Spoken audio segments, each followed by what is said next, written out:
வணக்கம். GK with JK channel மூலம் வரவேற்கிறேன். நிறைய கடன் இருக்குங்க. கிரெடிட் கார்டை வாங்கி வச்சிருக்கேன், ஹோம் லோன் வாங்கி வச்சிருக்கேன், பர்சனல் லோன் வாங்கி வச்சிருக்கேன். இது போல நிறைய பிரச்சனைகளோட என் வாழ்க்கை போயிட்டு இருக்கு. என்ன பண்ணுதே தெரியல. கிரெடிட் கார்டை க்ளோஸ் பண்ணுறதுக்கான வழி ஏதாவது இருக்கா? ஏன்னா சமாளிக்கிறதுக்கு ரொம்ப கஷ்டமா இருக்கு. வாங்குற கிரெடிட் கார்டோடைய வேல்யூவை காட்டிலும் லிமிட்டை காட்டிலும் நான் தேய்க்கிறோடைய வட்டி அதிகமாயிட்டே இருக்கு. ஹோம் லோனு ஒன்று வாங்கினேன். கடைசியும் கட்டிகிட்டே வரேன். 10 வருஷமாக கட்டிட்டு வரேன். இன்னும் அடையுமான்னு பார்த்தா அடையவே மாட்டுது. என்ன பண்ணுறதே தெரியல. ஏன்னா இஎம்ஐ கட்டுறதும் கஷ்டமாக இருக்குது. மாதம் நான் வாங்குற சம்பளத்தில் பாதி அப்படியே ஹோம் லோனுக்கே போயிடுது. வட்டி அதிகமாக போடுறாங்க. என்ன பண்ணுறதே தெரியல. அதே போல் பர்சனல் லோன் சில பேர் வாங்கியிருப்பாங்க. பர்சனல் லோனை அதிகமான வட்டியில் மாட்டிகிட்டு இருப்பாங்க. இஎம்ஐ கட்டுறதும் கஷ்டப்பட்டுருப்பாங்க. இது போல் சொல்லக்கூடிய நிறைய பேர் விஷயங்களை நீங்கள் கேட்டிருப்பீங்க. ஒருவேளை இந்த வீடியோ பார்க்குற நீங்கள் கூட இந்த பிரச்சனையில் இருக்கலாம். இது போல் அதிகமான வட்டியில் மாட்டிகிட்டு இருக்கவங்க அந்த அதிகமான வட்டியிலிருந்து தப்பிக்கிறதுக்கான ஒரு முக்கியமான விஷயத்தை இந்த வீடியோ நம்ம பார்க்க போகிறோம். Balance transfer. ஆமாம், இந்த பேலன்ஸ் ட்ரான்ஸ்ஃபர் வெறும் பர்சனல் லோன் மட்டும்தானா, ஹோம் லோன் மட்டும்தானா? இல்லை. பேலன்ஸ் ட்ரான்ஸ்ஃபர்ன்றது வந்து பார்த்தீங்கன்னா கிரெடிட் கார்டு கூட இப்போ கொண்டு வந்திருக்காங்க. இந்த பேலன்ஸ் ட்ரான்ஸ்ஃபர் அடிப்படையில் எப்படி இந்த லோனை மாற்றலாம், அதுக்கு யார் யாரெல்லாம் லோன் தராங்க, உங்களுடைய எலிஜிபிலிட்டிக்கு ஏற்ற மாதிரி எவ்வளோ இஎம்ஐ இங்கே மாற்றிக்கலாம், உங்களுக்கு ஏற்ற மாதிரி எவ்வளோ வட்டி அவங்க போடுவாங்க, இதை பற்றி தான் டீட்டெயிலாக இந்த வீடியோ பார்க்க போகிறோம். ஒரு வேளை நீங்கள் ஹோம் லோன் வாங்கிட்டு இருக்கீங்க, பர்சனல் லோன் வாங்கியிருக்கீங்க, கிரெடிட் கார்டில் மாட்டிருந்தீங்கன்னா வீடியோ முழுசாக பாருங்கள். கண்டிப்பாக அது யூஸ்ஃபுல்லாக இருக்கும். அதுக்கு முன்னாடி ஜேகே சேனலுக்கு இது வரைக்கும் நீங்கள் சப்ஸ்கிரைப் பண்ணி பக்கத்துக்கு பெல் ஐகானை ப்ரெஸ் பண்ணி ஆல் ஒரு ஆப்ஷன் கொடுங்க. இது போல் நீங்கள் செய்யும்போது நாங்கள் அப்லோட் பண்ணி நோட்டீஸ் உங்களுக்கு பிரயோஜனமாக்கும். இந்த வீடியோ உங்களுக்கு பிடிச்சிருந்துச்சுன்னா ஃப்ரெண்ட்ஸோட ஷேர் பண்ணுங்க. தெளிவாக இருக்குதுன்னா மறக்காம லைக் பண்ணுங்க. ஏற்கனவே வாங்கியிருக்க லோனை அதிகமான வட்டியில் மாட்டிட்டு இருந்தீங்கன்னா அது குறைஞ்ச வட்டியில் யார் தராங்கன்னு பார்த்து அவங்களை நீங்கள் அணுகும்பொழுது இந்த பேலன்ஸ் ட்ரான்ஸ்ஃபர் அடிப்படையில் இந்த லோனை ஷிப் பண்ணி குறைஞ்ச வட்டிக்கு மாற்றிக்கலாம். அதே நேரத்தில் குறைஞ்ச இஎம்ஐயாகவும் கன்வெர்ட் பண்ணிக்கலாம். ஸோ இதுதான் வந்து பேலன்ஸ் ட்ரான்ஸ்ஃபருங்க. சிம்பிளாக சொல்லணும்னா இதை வந்து பார்த்தீங்கன்னா கிரெடிட் கார்டுக்கும் இப்போ இந்த ஆப்ஷன் கொடுத்துருக்காங்க, பர்சனல் லோனுக்கும் வந்திருக்கு, ஹோம் லோனுக்கும் இருக்குது. இந்த வீடியோவில் ஃபர்ஸ்ட் நம்ம கிரெடிட் கார்டை பார்க்கலாம். கிரெடிட் கார்டு பேலன்ஸ் ட்ரான்ஸ்ஃபர் அப்படி எடுத்துக்கிட்டிங்கன்னா, அதாவது நீங்கள் ஒரு ஃபார் எக்ஸாம்பிளுக்காக சொல்கிறேன், ஒரு ஹெச்டிஎஃப்சி பேங்க் வந்து இந்த ஒரு ஆஃபர் பண்ணுறாங்க. நீங்கள் கிரெடிட் கார்டில் மாட்டிட்டு இருக்கீங்களா, நீங்கள் வந்து பேலன்ஸ் ட்ரான்ஸ்ஃபர் அப்படியே மாற்றிக்கலாம். அப்படின்னா என்ன விஷயம் பார்த்தீங்கன்னா, ஒரு கார்டு நீங்கள் வச்சுருக்கீங்க, ஏற்கனவே ஒரு பேங்க்கில் ஒரு கார்டு வச்சுருக்கீங்க, 50,000 லிமிட்டு கொடுத்துருக்காங்க, 40,000 தேய்ச்சிட்டிங்க. அது இஎம்ஐ போடுறதுக்காக அவங்க கேட்கும்போது அவங்க அதிகமான வட்டி போட்டு இருந்தால், ஃபார் எக்ஸாம்பிள் ஒரு பர் ஆனம் 20% அப்படி போடுறாங்க வச்சுக்கோங்களேன். இஎம்ஐ போகிறீங்க, ஒரு 6 மாதம் இஎம்ஐ போகிறீங்க, பர் ஆனம் 20% அல்லது 18% போடுறாங்க வச்சுங்களேன். அதிகம் இல்லையா? ஸோ அது போல் இல்லாமல் நாங்கள் அவங்கள விட கம்மியாக தரோம். அதாவது உங்களுக்கு 40,000 உங்களுக்கு அவுட்ஸ்டாண்டிங்னா நாங்கள் உங்களுக்கு ஒரு கிரெடிட் கார்டு தரோம். அது 1,50,000 ஃபார் எக்ஸாம்பிளுக்காக சொல்கிறேன்.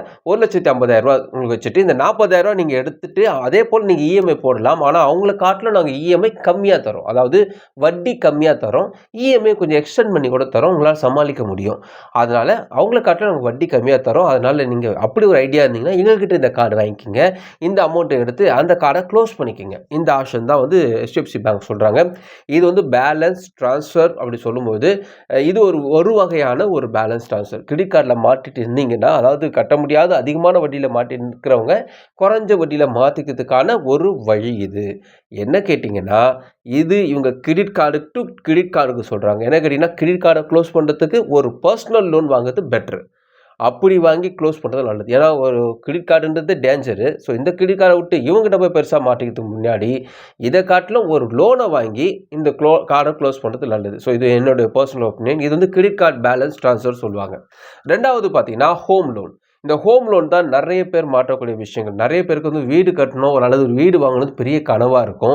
ஆனால் அவங்க வாங்கிட்ட பிறகு அந்த ஹோம் லோன் வாங்கும்போது பார்த்தீங்கன்னா அவங்க கையில் கம்மியான ஒரு அமௌண்ட் இருக்கும். ஒரு ஹோம் லோன் வாங்குனீங்கன்னா குறைஞ்சது ஒரு 50-50யாவது உங்கள் கையில் பைசா வச்சுருக்கணும். ஆனால் நிறைய பேருக்கு அது இருக்காது. அதனால் ஒரு 10% கையில் கொடுங்க, அதுக்கப்புறமா நீங்கள் இஎம்ஐ போட்டுங்க சொல்லுவாங்க. அப்படி போடும்பொழுது பார்த்தீங்கன்னா உதாரணத்துக்கு ஒரு XYZன்னு ஒரு பில்டர்ஸ் இருக்காருன்னு வச்சுங்களேன். அவர்கிட்ட போய் நீங்கள் இடத்த வாங்குறீங்கன்னா அந்த பில்டர்ஸ் வந்து அவருடைய டைஅப்பில் ஒரு பேங்க் வச்சுருப்பார். அந்த பேங்க் எப்படி இருக்கும், அவங்க எவ்வளோ வட்டி போடுவாங்க, இதெல்லாம் யாருக்குமே தெரியாது.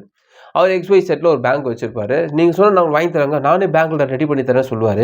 எல்லாம் முடிச்ச பிறகு தான் தெரியும் அந்த பேங்க் போட வட்டி அதிகமாக இருக்கும், இஎம்ஐ அதிகமாக போட்டிருப்பாங்க. இப்படி ஒரு சூழ்நிலை இருந்தீங்கன்னா நீங்கள் பேலன்ஸ் ட்ரான்ஸ்ஃபர் அடிப்படையில் அப்படியே நீங்கள் மாற்றிக்கலாம்.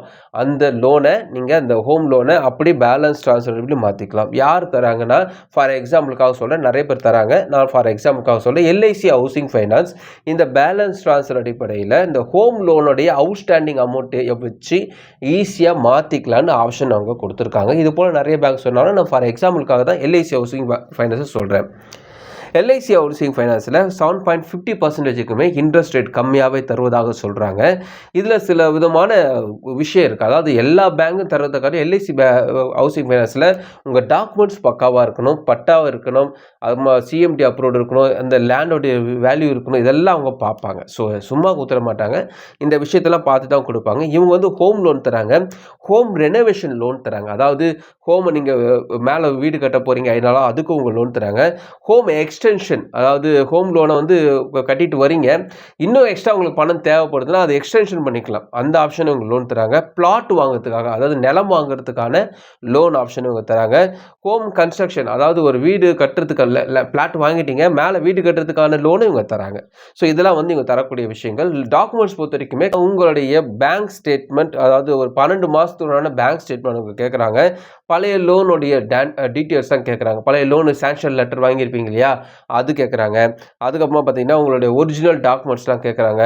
ஃபோர்க்ளோசர் பண்ணுறதா இருந்தீங்கன்னா அவங்க என்ன சார்ஜஸ் போடுவாங்க, அந்த விஷயத்தை நீங்கள் கேட்டிங்கன்னா கொடுப்பாங்க. அது ஸோ அதன் டீட்டெயில்ஸ்லாம் வாங்கிட்டு இங்கே விட வந்தீங்கன்னா எவ்வளோ அவுட்ஸ்டாண்டிங் இருக்குது அதை வச்சு அவங்களாம் ஓகே, உதாரணத்துக்கு ஒரு 15 லட்ச ரூபா இருக்கா, சரி ஓகே இந்த வீட்டுக்கு இவ்வளோ கிடைக்குன்னு ஒரு எஸ்டிமேட் போட்டு இவங்க அந்த லோனை அப்படியே டேக் அவுட் பண்ணிப்பாங்க. ஸோ இதுதான் வந்து பேலன்ஸ் ட்ரான்ஸ்ஃபர் அடிப்படையில் ஹோம் லோன் மாற்றுறது. இதுக்கு எலிஜிபிலிட்டி பார்த்தீங்கன்னா சேலரி பர்சனாக நீங்கள் இருந்தீங்கன்னா 3 மாதம் சேலரி ஸ்லிப் கேட்குறாங்க, 6 மாதம் பேங்க் ஸ்டேட்மெண்ட் கேட்குறாங்க, ஃபார்ம் 16 கேட்குறாங்க. ஸோ இது முக்கியமாக கேட்கறது ஒரு விஷயம். செல்ஃப் எம்ப்ளாயாக இருந்தீங்கன்னா பிஸ்னஸ் பண்ணுறதுக்கான ப்ரூஃப், எந்த கம்பெனி வச்சுருக்கீங்க, என்ன கடை வச்சுருக்கீங்க, அதுக்குள்ள ப்ரூஃப் கேட்குறாங்க. அப்புறமா பார்த்தீங்கன்னா இன்கம் ப்ரூஃப் கேட்குறாங்க. ஐடி ரிட்டர்ன் பண்ணியிருந்தீங்கன்னா 3 வருஷத்துக்குனால ஐடி ரிட்டர்ன்ஸ் கேட்குறாங்க. அப்புறம் கரண்ட் சேவிங்ஸ் அக்கௌண்ட்டோடைய 12 மாதத்தோட பேங்க் ஸ்டேட்மெண்ட் இவங்க கேட்குறாங்க. அடுத்து நம்ம பார்க்க போது பர்சனல் லோன். பர்சனல் லோனை பொறுத்த வரைக்குமே அதிகமான வட்டியில் நீங்கள் ஒரு இடத்துல மாட்டிக்கிட்டீங்கன்னு வச்சுக்கோங்களேன், இந்த அதிகமான வட்டியிலேருந்து கம்மியான வட்டியில் மாற்றுறது தான் வந்து பர்சனல் லோன். கிட்டத்தட்ட இந்த ஹவுசிங் லோன் சொன்னது மாதிரி தான். ஸோ இது மாற்றதுக்கான விஷயங்கள் யார் பண்ணுவாங்க, என்ன விஷயத்து, ஃபார் எக்ஸாம்பிளுக்காக நான் சொல்கிறேன். ஐடிஎஃப்சி ஃபர்ஸ்ட் பேங்க் இதை தருவதாக சொல்கிறாங்க. இது ஐடிஎஃப்சி ஃபர்ஸ்ட் பேங்க் போலவே நிறைய நான் பேங்கிங் ஃபினான்ஸ் கம்பெனிஸும் தராங்க. ஸோ இவங்க மட்டும் கிடையாது, அதனால் நான் ஃபார் எக்ஸாம்பிளுக்கு தான் சொல்கிறேன். ஸோ இவங்களை ப்ரொமோட் பண்ணல. ஸோ ஐடிஎஃப்சி ஃபர்ஸ்ட் பேங்கை பொறுத்த வரைக்குமே அதுக்கான டீட்டெயில்ஸ் கொடுத்துருக்காங்க, அவங்க என்னென்ன பண்ணுவாங்க என்ற விஷயத்தை சொல்லியிருக்காங்க. நீங்கள் இதை வச்சு நீங்கள் சூஸ் பண்ணிக்கலாம். ஐடிஎஃப்சி ஃபர்ஸ்ட் பேங்க்கில் 9.99% வரைக்குமே வட்டி போடுவதாக சொல்கிறாங்க. பேலன்ஸ் ட்ரான்ஸ்ஃபர் அடிப்படையில் நீங்கள் மாற்றுதா இருந்தீங்கன்னா உங்களுக்கு வந்து not only personal loan, credit கார்டை கூட நீங்கள் க்ளோஸ் பண்ணுறதுக்காக லோனை நாங்கள் தருவதாக சொல்கிறாங்க. 60 மாதத்துக்கு இஎம்ஐ பிரித்து கட்டிக்கலாம் சொல்கிறாங்க. இதில் பெனிஃபிட் என்னன்னு சொல்கிறாங்கன்னா அதிக வட்டியில் நீங்கள் மாட்டியிருந்தீங்கன்னா ஈஸியாக தப்பிச்சிக்கலாம் அவங்க சொல்கிறாங்க. கிரெடிட் கார்டை க்ளோஸ் செய்யறதுக்கான ஆப்ஷன்ஸும் நாங்கள் கொடுக்குறோம்னு சொல்கிறாங்க. ஃபாஸ்ட்டாக ப்ராசஸிங் பண்ணிவிடுவோம், உடனடியாக பணம் கிடைக்கும். இது எல்லாரும் சொல்லக்கூடிய விஷயங்கள் தான். ஸோ இதுதான் வந்து ஐடிஎஃப்சி ஃபர்ஸ்ட் பேங்க்கில் பர்சனல் தரத்துக்கான விஷயங்கள் சொல்கிறாங்க. நீங்கள் ஆல்ரெடி ஒரு லோன் வாங்கியிருக்கீங்க, 16%, 16%க்கு ஒரு வட்டி போகுது. இப்போ ஒருத்தவங்ககிட்ட போய் அணுகுறீங்க, அவங்க இல்லைங்க நாங்கள் ஒரு 9%க்கு தருவோம் அவங்க சொல்கிறாங்கன்னா, நீங்கள் ஃபர்ஸ்ட் ஆஃப் ஆல் இவங்க என்ன ப்ராசஸிங் ஃபீஸ், அதாவது புதுசாக வாங்கக்கூடிய பேங்க்கு 9% தர சொல்கிறாங்க இல்லையா, அவங்க என்ன ப்ராசஸிங் ஃபீஸ் போடுறாங்க, எவ்வளோ டென்யூர் வரைக்குமே போகும், அந்த விஷயத்தெல்லாம் ஃபஸ்ட்டு அவங்க கேட்குறது ரொம்ப ரொம்ப முக்கியம். அவங்க வந்து ஆத்தரைஸ்டு பேங்க்கா எல்லா விஷயத்தையும் கேட்டு தான் இறங்கணும். நிறைய விதமான ஃபால்ட்டான பேங்க்ஸ்லாம் இருக்குது, அதனால் கேட்டுட்டு இறங்குறது ரொம்ப நல்லது. அதே போல் இந்த லோனை க்ளோஸ் பண்ணோம்னா ஃபோர்க்ளோசர் சார்ஜஸ்னு ஒன்று போடுவாங்க, சும்மா கிடையாது. அதுக்கு 2%, 3%, 1 லட்சத்துக்கு 2%னா 2000 ரூபா வச்சுக்கோங்களேன். இதுவே ஒரு 5 லட்சம்னா, அதுவே 10 லட்சம்னா பார்த்துக்குங்க. அப்போது ஒரு ஃபோர்க்ளோசர் பண்ணிங்கனாவே பாதி அமௌண்ட் நீங்கள் இஎம்ஐ கட்டுற அமௌண்ட்டு கட்ட வேண்டியது இருக்கும். ஸோ அதனால் ஃபோர்க்ளோசர் சார்ஜஸ் நீங்கள் கணக்கில் எடுத்துக்கணும். இவங்க தரக்கூடிய போடக்கூடிய ப்ராசஸிங் ஃபீஸை கணக்கு எடுத்துகிட்டு இதெல்லாம் கணக்கு எடுத்த பிறகு தான் ஹோம் லோனை ட்ரான்ஸ்ஃபர் பண்ணதை பற்றி நீங்கள் யோசிக்கணும். ஸோ ஹோம் லோன் ட்ரான்ஸ்ஃபர் பண்ணது இவ்வளோ விஷயங்கள் இருக்குது. ஸோ இதெல்லாம் வச்சு ஒரு எழுதி பார்த்துட்டு அப்போது ஓகே இவன் வந்து ப்ராசஸிங் ஃபீஸ் கம்மியாக போடுறான், மாற்றிக்கலாம். ஸோ இப்படி தான் நீங்கள் ட்ரான்ஸ்ஃபர் பண்ணணும். அதே போல் தான் பர்சனல் லோனுக்கும் ஃபோர்க்ளோசர் அங்கே க்ளோஸ் பண்ணுறதுக்கு சார்ஜஸ்ஸு, இங்கே வாங்குறதுக்கு சார்ஜஸ்ஸு, இது நமக்கு சூட்டபிள் ஆனால் தான் நீங்கள் இதை ட்ரை பண்ணணும். இந்த வீடியோவில் ஃபார் எக்ஸாம்பிளுக்கு தான் எல்லா பேங்க்கையும் சொல்லியிருக்கேன், நான் யாரையும் ப்ரொமோட் பண்ணல. ஸோ அதனால் இப்படிலாம் இருக்குது, இந்த ஆப்ஷன்ஸ்லாம் இருக்குது, ட்ரை பண்ணி பாருங்கள். ஒருவேளை நீங்கள் மாட்டிகிட்டு இருந்தீங்கன்னா இந்த ஆப்ஷன்ஸ்லாம் ட்ரை பண்ணி பாருங்கள். நம்ம வந்து பிரச்சனை இருக்குது சொல்லுதை காட்டிலும் அதுக்கு என்ன சொல்யூஷன் இறங்கி வேலை பார்த்தீங்கன்னா ஒன்றுமே இல்லை, சட்டுன்னு முடிஞ்சிடும். அதனால் இந்த வீடியோவில் நிறைய விஷயங்களோட ஷேர் பண்ணியிருக்கேன். நிறைய பேருக்கு நிறைய டவுட்ஸ் இருக்கும், நீங்கள் கமெண்ட்ஸை தெரிவிக்கலாம். இந்த வீடியோ உங்களுக்கு பிரோஜனமாக நினைக்கிறேன், உங்கள் ஃப்ரெண்ட்ஸுக்கு ஷேர் பண்ணுங்க, பிரோஜனமாக மறுபடியும் பார்க்கலாம். வணக்கம்.